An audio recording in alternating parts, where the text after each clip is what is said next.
Okay, so I'm just going to go through each channel. So we're going to start off here. This is the Reece bass. I copied it to audio and I added a fracture. So link in bio for fracture, free plugin, really good. Turn it off, that's what it's like. It's good, getting a lot of popping and clicking there. Okay, so if we look into the serum, first of all, I'll show you some EQs that I've done. Boosted around 50 Hz, 250 Hz. There's a limiter, plus 17, so I'm squashing it a lot. There's a wider, very wide. This utility is bass mono, so anything under 119 Hz is going to be mono. Then the rest is spread, so very spread for your Reece bass. And then lastly, we've got this volcano, which is kind of like a phase filter notch thing. Yeah, okay. And then if we open up the serum now, I've got the phase filter, I've got the saw on 16 unison, detune and blend. Random should be down. Good. That's it for that. Got a bit of a tail on it there. Mono legato, always. Effects. Okay, we've got a hard clip, and this is the filter that I decided to automate. And then we've got a compressor after that, and a chorus. Yep, so copy those settings if you really want. Right, other than that, I used a wavetable this time. So I'll show you what's going on with that one. I've got an arpeggiator. So if you just type arpeggiator in your search bar, pull it before you synth that plugin. Yep, with that you can speed it up, slow it down, you can short notes, long notes, more octaves. Might be nice. Try that.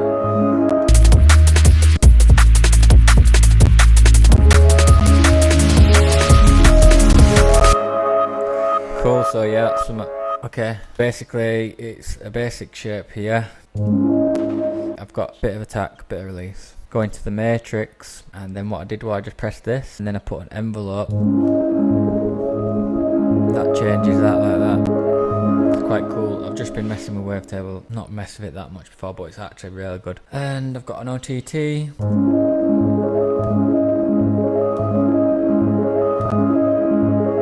Doesn't do that much. Does a little, crunches it up a bit.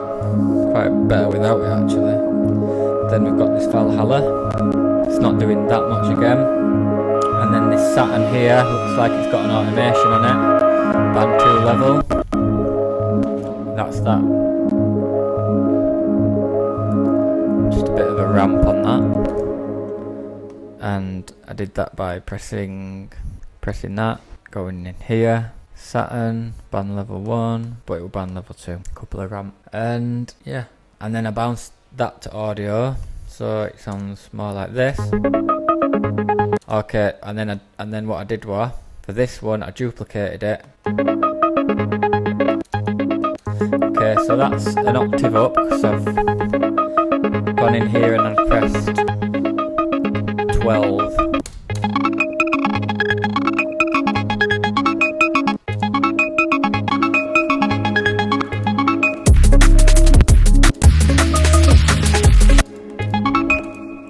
Try this. See, that sounds cool, another octave up as well. Just gets better and better.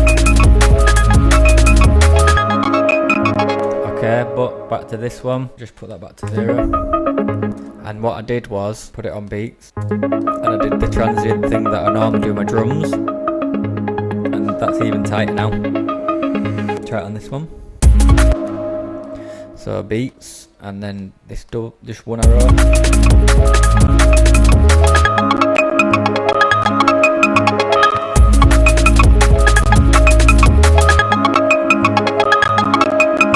Cool. What else have we got?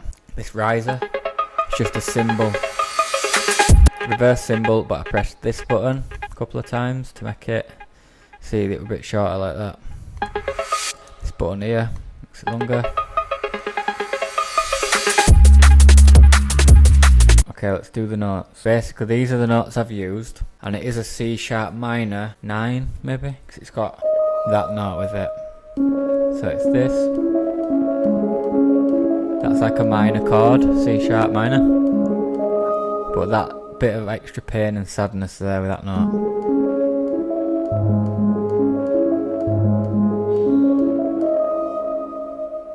And then what I did was, for the Reese bass, I used the root note. Delete it now. I used the root note, which is C sharp, and then I used A major, which I do believe is the relative minor to C sharp. So each key's got its relative major and minor. So C sharp minor, the relative major is A major. So I've tried it, guys. C sharp minor and A major works very well together, and loads of songs use it as well. Remember, you're not recreating the wheel when you're doing chords or beats, because there's set amount of chords, isn't there?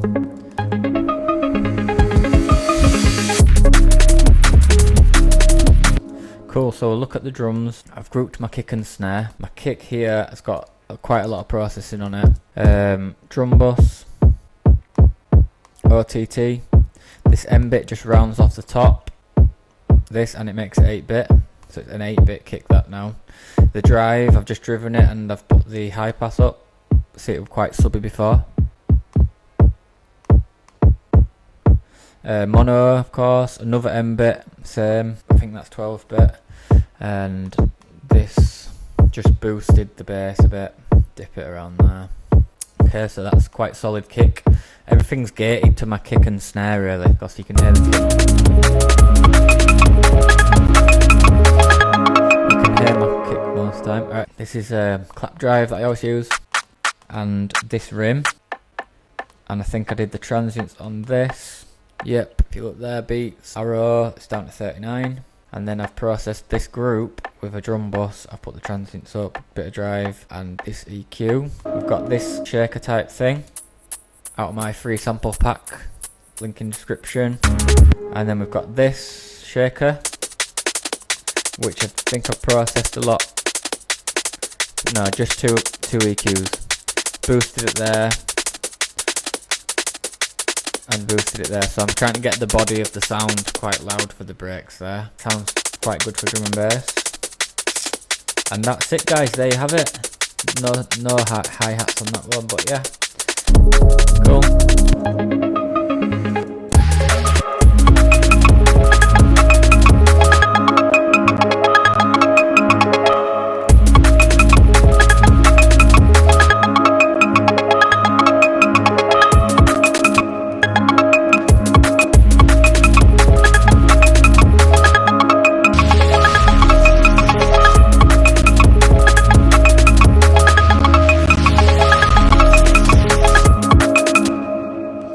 Okay, maybe that section there, we can do this. I won't keep you too long, guys, because my computer will probably explode.